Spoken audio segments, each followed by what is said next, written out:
Okay, hi everybody. Welcome to our webinar cafe for March, and our topic tonight is the spring visit with your facilitator, what to expect.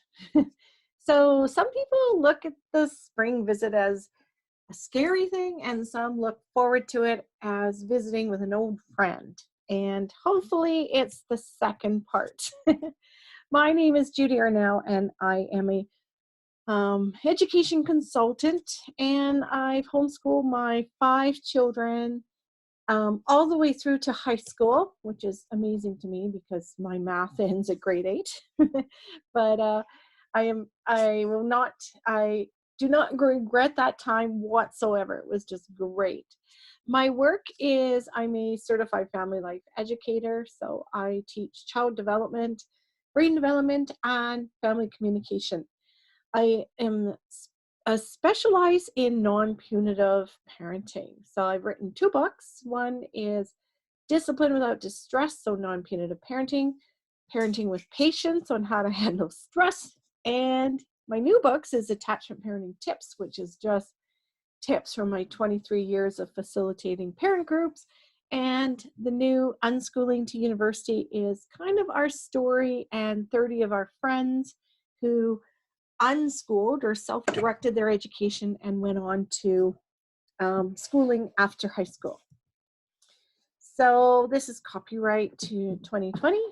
Now, feel free to ask questions. There is no silly questions, and we respect all opinions. So just ask away. There's no problem.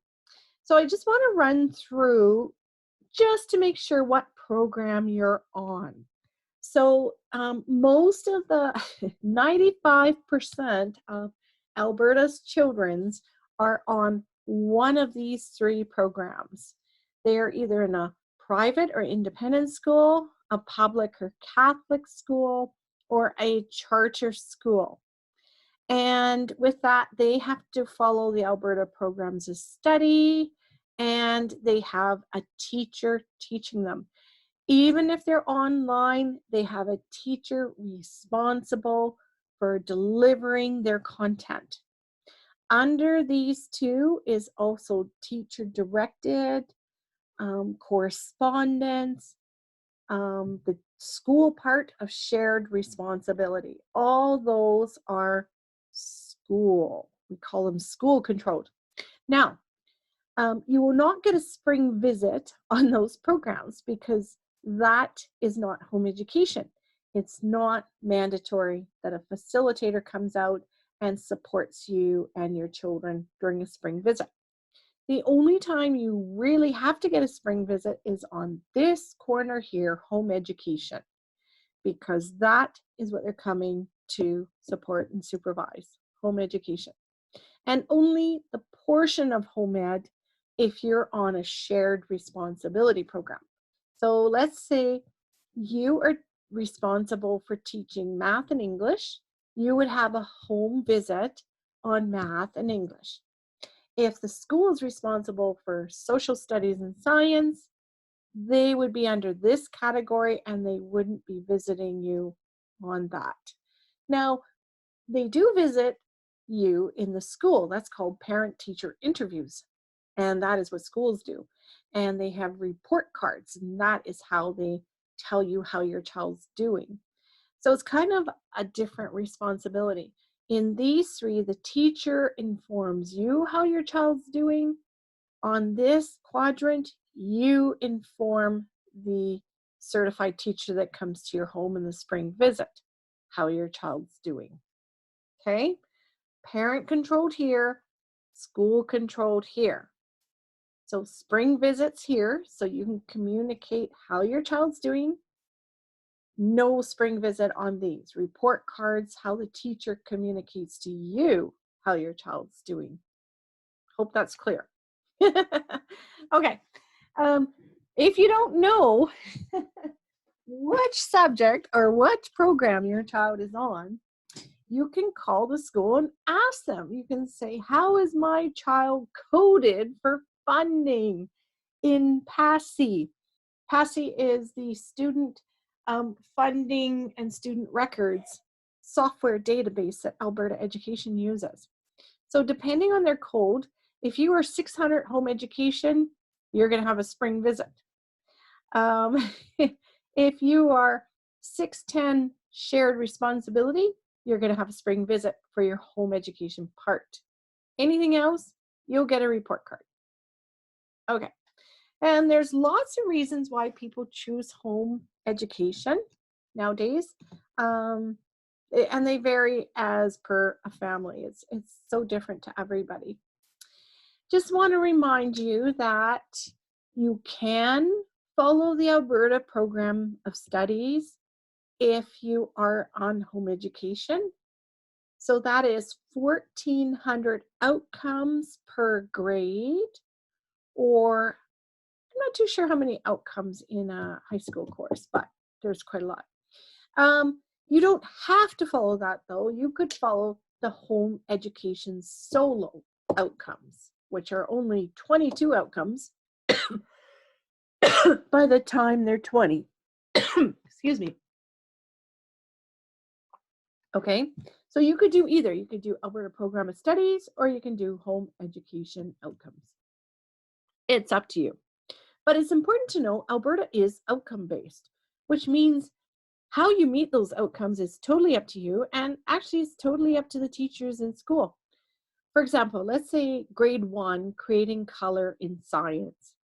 So outcome number 2 is compare and contrast colors using terms such as lighter than, darker than, more blue, brighter than. I'll have you know these outcomes are written in teacher and education language. They are designed to be intimidating. So if you don't understand what they're saying, don't worry, nobody else does either outside of the education field. But if you look at that outcome, compare and contrast colors, so that's what your child is expected to do. But how they do that, how they learn that is up to you. You can give them a hunk of white Play-Doh, give them some markers, roll it out with a rolling pin, and have them color different parts of the Play-Doh with different mix of colors. And bam, you have just covered that outcome. Okay. Now, another school might look at that outcome and say, oh, let's let them mix paints. Or somebody will do it a different way. And there is no right or wrong how you get to meet the outcome. It just gets met. Okay. So when your facilitator comes, there is no way he or she is going to look and see if you've covered 1,400 outcomes according to the program of studies. No way. She or he will sit down and ask you, so what has little Jared been doing? And Jared may excitedly tell him or her what he's been up to and show him or her what they've been doing. Or you can tell them too. And what they do is they take your word for it. They totally trust you. They'll write down what you tell them, and they file that report in their file and with the government. Okay, so again, this is only for people who have filled out a home education notification form. If you haven't filled this out, you will not have a spring visit because you're not under a home ed program. You will get a report card, okay? So, and here's, if you don't follow the 1,400 curriculum outcomes per grade, these are the 22 outcomes according to the home education solo schedule. So your child has to basically meet these by the age of 20. So if you have a 7-year-old and you didn't do any math this year, you have nothing to write in the mathematics box, don't worry. It's your program. You're in control. You just right here didn't do any math this year. And nobody's going to come knocking at your door and saying, you need to put your child back in school. Don't worry. You're the parent. You're in the driver's seat. You decide what you're going to cover and what you're not going to cover this year. As long as, and I guarantee by the time your child's 20, they can cross any of these off. Absolutely. I tried it once with Minecraft.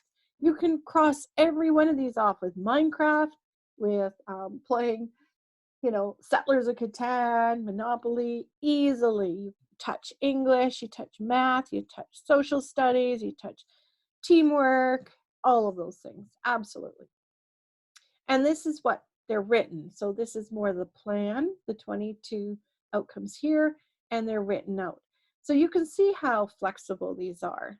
Okay, so for example, for social studies, respect the cultural diversity, the religious diversity, and the common values of Canada. Well, what 5-year-old doesn't do that? Done right there, right? Okay, so just to reiterate, home education is 100% parent controlled. Shared responsibility is half and half, school and parent controlled. At high school, it can be a 20-80% split, with the parent controlling 20% and the school 80%, or the parent can control 80% and the school 20%.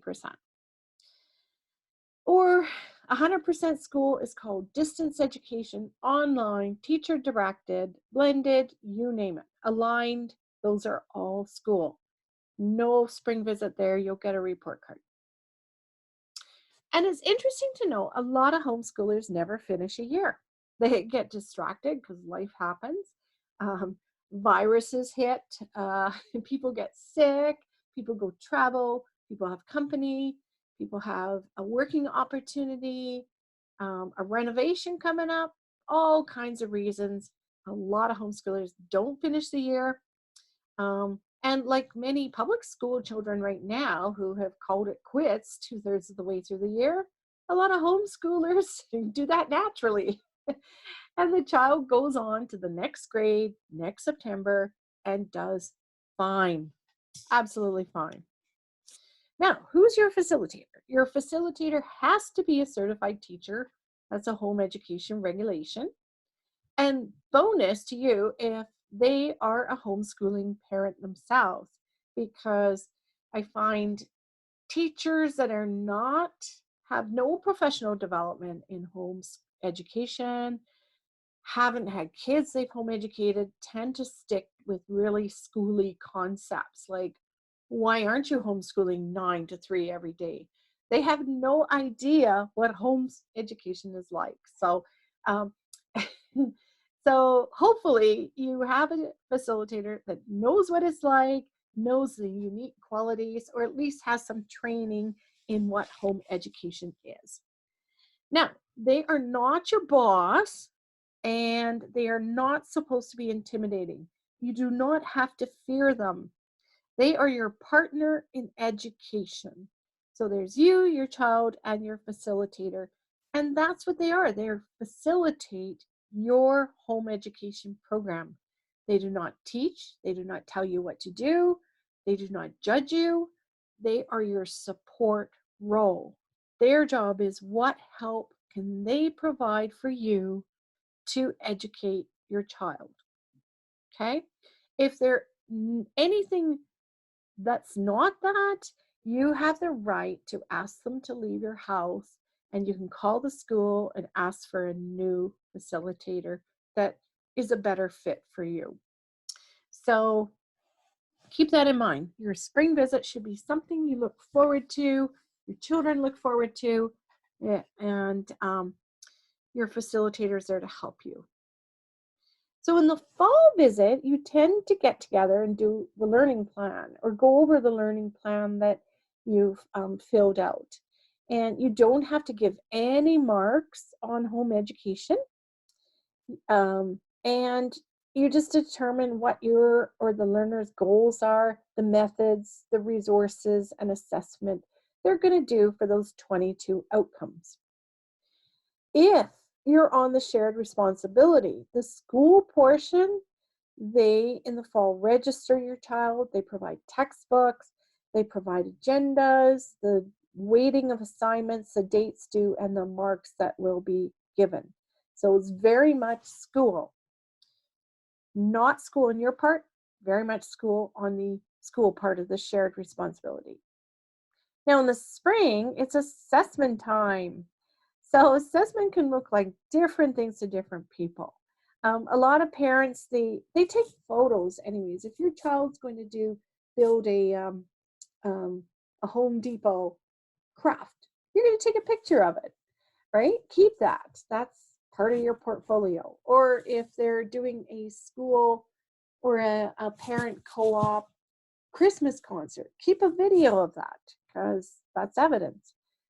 Any certificates of courses they did, any writing samples, projects, take pictures of their projects, and let your child chat with your facilitator. It's good practice for them to strike up a conversation with another adult, gains in confidence. There will be no marks given unless you choose to give marks, okay? Your facilitator will not mark your child. And if your child is on a school-provided program, like online distance education, teacher-directed, there will be exams the school gives. You can do PATs, provincial achievement tests. You can choose to opt out of those too. Your school will give you more instructions on that. And the school definitely gives a mark because it's a school program and your teacher teaches. Your teacher is in the teacher's chair there. You are not. You're in the teacher's chair on this side, not this side. So your teacher has to give assessment. Okay, so in traditional home education, there's no testing ever, unless your child wants to write diploma exams. So this is kind of a way we kept track of what our kids did. I used one little scribbler for all my kids, and I just divided out a page or two for English, math, science, social, because I found when I got to the spring visit, they would ask my child, well, what did you do this year in phys ed? And my child sits there and goes, I don't know. And then they ask me, oh, what did he do this year in phys ed? And I go, oh, I can't remember. So it's very helpful to, just once a month. I'm not talking, you do not have to do daily lesson plans unless you want to, but once a month, go through your agenda, either on your phone or I use a paper agenda, and see where you've taken your child this month. Oh, look, we went to the zoo for a birthday party and we looked at the lines along the way. That gets filed under science. Just a little line saying, went to the zoo and the date, saw the lions. That's it. That's all I do.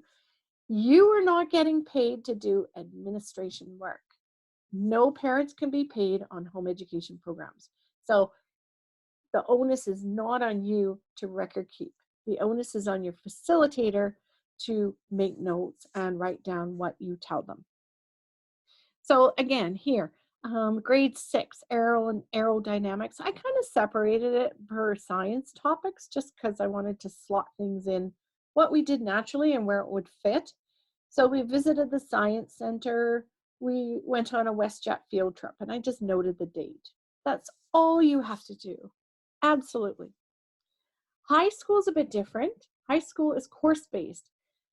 So, and courses are a little more involved. If you want marks and credits for high school courses under home education, you have to show a little more evidence that you've met the outcomes. So for us, we used a duotang per course because you want to keep more records. And we have a question. Okay. Oh, hello, Elizabeth. Elizabeth says, I recommend that each parent help to prepare their students for the visit. Ask what they want to share, talk about. Help your students set up for success in showing and telling about their learning. Okay. Please don't say, I don't know. I know, but what happens if you coach your child to speak up and they still sit there and go, and half the times they don't remember where they've been. Oh, it's so annoying. But yeah, okay, that's a good point. Coach your kids. That's part of socialization too, is coaching them that the facilitator's coming. We're going to have a nice little conversation. Try and remember what you did. And maybe that's a good point, is to go over what you did with your child before the facilitator gets there. I have to say I never did, but I should have done that. So here's an example of um, of a final visit home report. So this is good. We have this in Alberta because I think it's a good sign off that there's evidence of learning by a certified teacher. This is good. A lot of parents, when they separate for court, this shows the court that home education is a valid legal program, the child is progressing, and that home education is not on trial. It's a valid educational choice. So it just lists basic information, what the student's number is, the date of the visit, and methods of assessment. So what your supervisor will do is make comments here on what the child has been doing as told by you or the child. So it's all anecdotal, right?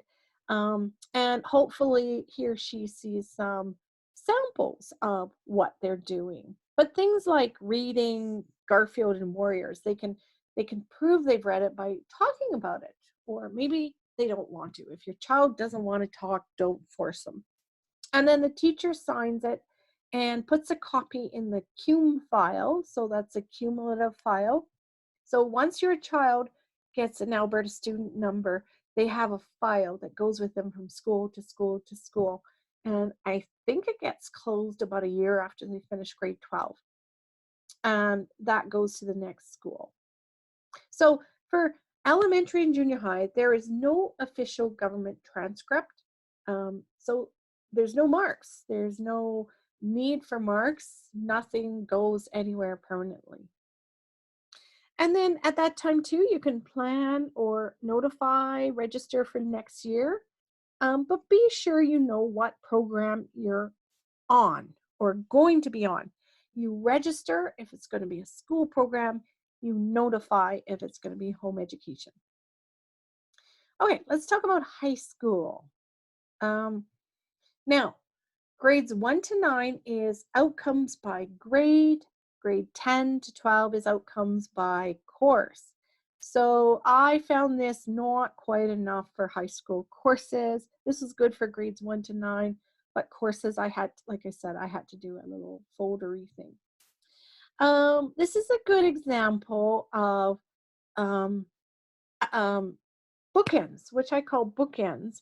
So this is what the student would put together. They're in grade 10, they're 15 now. They could start filling this out for a proposal for a course. And this is a good example of a summary or recap of what they actually did. So those are the bookends that would go in your duotang, and in the middle would have evidence of what they did. So in there you would have essays they wrote, quizzes, exams they took, pictures. You can put pictures in a Word file and squeeze it down really tight so it's not, so it's nice all together. A lot of people don't use Word, they use Google Docs, those kinds of things. So I find a lot of submission of portfolio now is happening electronically. So this is the example of a DAR. So this is a detailed academic report. So in high school, marks do go somewhere, unless you are not, if your student is not submitting for marks and credits, then that's okay, they don't need marks. But if they are trying to get credit, they do need to meet those course outcomes. And then it goes permanently on this record. This is a government record, and you'll notice nowhere here does it say this child's homeschooling. Okay, there's no evidence of home education. And this is kind of a record of all the courses they've taken, failed, attempted, whatever. This is a bit different from the transcript in that the transcript looks like this, but just has the highest mark on the course. And again, the transcript doesn't say that they've home educated. Each high school course is about 1 to 5 credits, and it accounts for 25 to 125 hours. So about 35 credits a grade. And this is what we did. A lot of CTS courses, phys ed, special projects. We did a lot of photo evidence. So we put the course number, we took a picture of that. Gosh, she looks so young. And then we just submit this along with a log of foods made. So foods are a little different in that they're only 1 credit courses, but for a 5 credit course, like phys ed, you would log on what activities you did, kind of stuff like that. So you can prove evidence through photos, through lists or logs, through projects, actual projects that you have evidence of, essay reflections, PowerPoint, video. There's lots of ways to demonstrate learning other than quizzes and exams. And it's a little hard to do quizzes and exams for CTS courses. And homeschoolers need flexibility. So, for example, we're not trying to escape credit. We're not trying to take the easy way. What we're trying to do is turn what our homeschoolers are already doing, really good educational projects and learnings, and get credit for them. Special projects is really unique for homeschoolers, so they can get 5 credits per grade. We did travel, we did a basement rental, we did computer building and coding. My gaming child did that one. And we did novel writing and editing. So you can follow your child's pursuits, whatever they love to do and they're doing anyways. Why not get 15 credits there?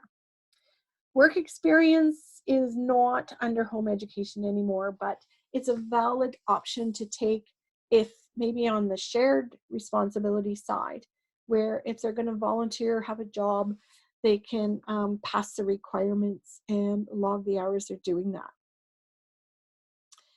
Okay, diploma exams are, so if children want marks and credits in grade 12 subjects to go on their transcript, they have to write the same diploma exams that every other child in public school or private or charter schools write for the core subjects. So it'd be math, English, science, social, French, biology, chemistry, physics, math 31, calculus.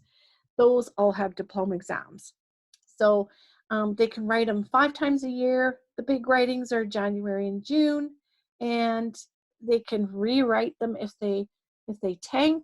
It only costs $26 to rewrite, and the better mark goes on the transcript. So it won't be punitive for children to try and better their mark, which is good.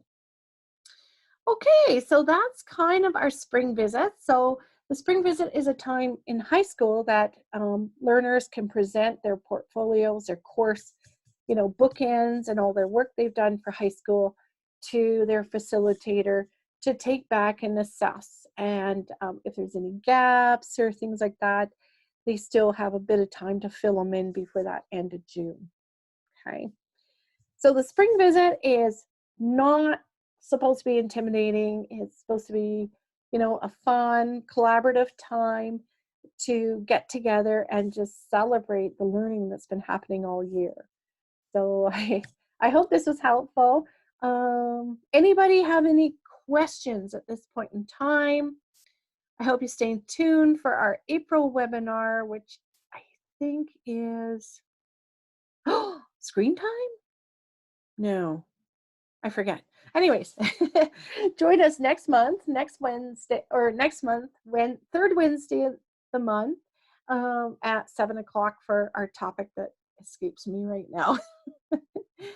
Okay, anybody have any questions? Or if you want, you can just email me with your question. I'd be happy to help out.